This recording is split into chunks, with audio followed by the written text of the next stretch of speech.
साथ हूँ।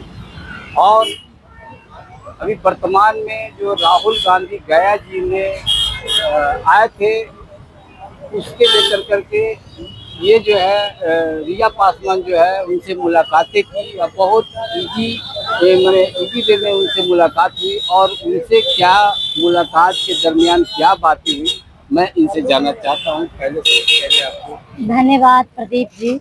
आ, उनसे मेरी बात हुई हमारी स्लम एरिया के बारे में। जैसे ये बिहार की सबसे बड़ी स्लम एरिया है कमला नेहरू नगर, जिसके बीच में क्या है ना कि वो बीच में है स्लम एरिया और उसके जस्ट बगल में आरजेडी कार्यालय है। जस्ट 2 मिनट का रास्ता पे बीजेपी है।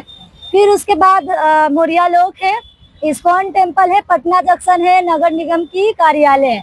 लेकिन इतनी मतलब बड़े बड़े कार्यालय के बाद भी हमारी स्लम एरिया में असुविधाएं जो है बहुत सारी है। महिला सुरक्षा बिल्कुल नहीं है, महिलाओं के साथ छेड़छाड़ अब आम बात है इस मोहल्ला में, इस्लाम एरिया में। बच्चा चोरी जैसी घटनाएं हो रही है। शिक्षा जैसी कोई चीज नहीं है वहाँ। फिर स्वास्थ्य की कमियां है वहाँ की, अच्छी अस्पताल नहीं है, अच्छा स्वास्थ्य नहीं है। तो ये सारी मुद्दों को मैंने राहुल जी के सामने रखा कि भाई हमारी ये बड़ी एरिया है बिहार की, लेकिन बड़ी स्लम एरिया होने के बाद भी इतनी असुविधाएं हैं। जहाँ तक कि मैंने जब बच्चा चोरी हुआ था तो मेयर जो है हमारी सीता साहू, मैं उनको आवेदन भी लिखी थी एक सीसीटीवी कैमरा लगवाने के लिए। फिर उसके बाद जो है डीएम को भी लिखी। फिर मैं वो जो मेरे मेयर है हमारी, उनसे मैं वापिस स्पीड पोस्ट के माध्यम से पूछी कि भाई आप क्या कर रहे हैं मेरी आवेदन पे। हमारी इस्लाम एरिया है, बच्चा चोरी होती है, यहाँ 20,000 से प्लस लोग हैं। लेकिन इन लोगों को जो है ना, बस चाहिए क्या ना कि जहाँ वीआईपी एरिया है वहाँ इन लोगों का सीसीटीवी कैमरा तुरंत लग जाएगा। लेकिन जहाँ स्लम एरिया है वहाँ उनको लगता है कि ना तो सीसीटीवी कैमरे की जरूरत है, ना ही महिला सुरक्षा की कोई जरूरत होना चाहिए, ना ही स्माइक जैसी जो चीजें हैं वो भी खुलेआम दिखे। उन लोगों को कोई लेना देना नहीं रहता। तो तमाम इन मुद्दों पे मैंने राहुल गांधी जी से बात किया। आप स्लम एरिया में रहती हैं और आपको कैसे इस साहस जुटा पाए कि जिसके लेकर के आपने जो है इतने बड़े लीडर जो है जो राहुल गांधी से आपको मुलाकात करने का सौभाग्य मिला, और क्योंकि वहाँ तक किस तरह का आपका हिम्मत जुटा पाए? देखिए, ये हमारी कामे की बदौलत में उनसे मिली हूँ। ये नहीं कि कोई हमें नेताजी विधायक जी, हम ही तो बना दिए उनसे, हम ही तो मिलवाए हैं। अपना दम पे गई हूँ ना, तो मुझे एक अलग गर्व महसूस होता है कि मेरी कामों की वजह से मैं वहाँ गई, हमारी शक्ति अभियान की वजह से मैं वहाँ गई। दूसरी बात ये है कि मुझे साहस कहाँ से आती है। आए दिन जो रोज ये घटनाएं मैं देखते जाती हूँ ना, रोहतास की घटना, मुजफ्फरपुर की घटना, बच्चा चोरी हमारी खुद की एरिया, अस्मैक जैसी घटना, तो यहाँ से मुझे साहस मिला कि भाई हमारी जो स्लम एरिया है, हमारी जैसे बिहार में रेप बलात्कार जैसी जो चीजें हैं वो आम बात हो गई है। महिला सुरक्षा पे ये सरकारें कर क्या रही हैं हमें कुछ समझ में ही नहीं आता है। तो यही सब जो है ना, ये जब मैं किसी को रोते देख रही हूँ, जब देख रही हूँ कि एक बच्ची को अस्पताल पीएमसीएच में एडमिट के लिए 9 घंटा से 10 घंटा इंतजार करना पड़ा, जिसके वजह से बच्ची की जान गई। वो बच्ची की जान गई जो पहले से उसके साथ बलात्कार हुआ है, पहले से उसके गला रेत कर उसे मारने की कोशिश की गई।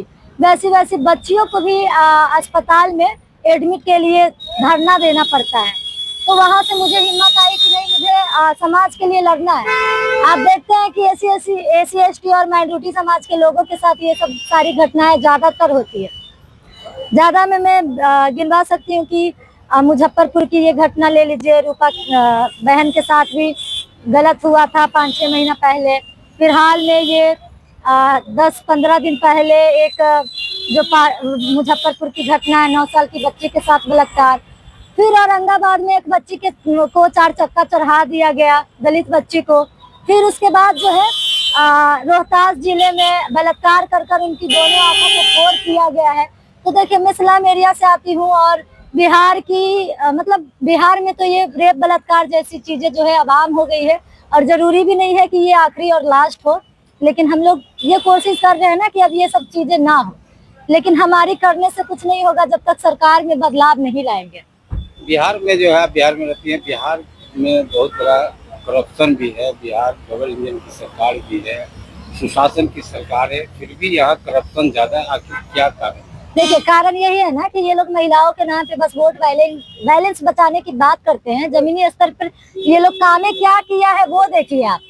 महिला सुरक्षा पे तो निर्भया फंड है ना, बहुत सारे फंड है कि महिलाओं के लिए वन स्टॉप सखी सेंटर, लेकिन महिलाओं के साथ इतनी फंड आने के बाद भी महिलाओं के साथ रेप बलात्कार क्यों हो रही है।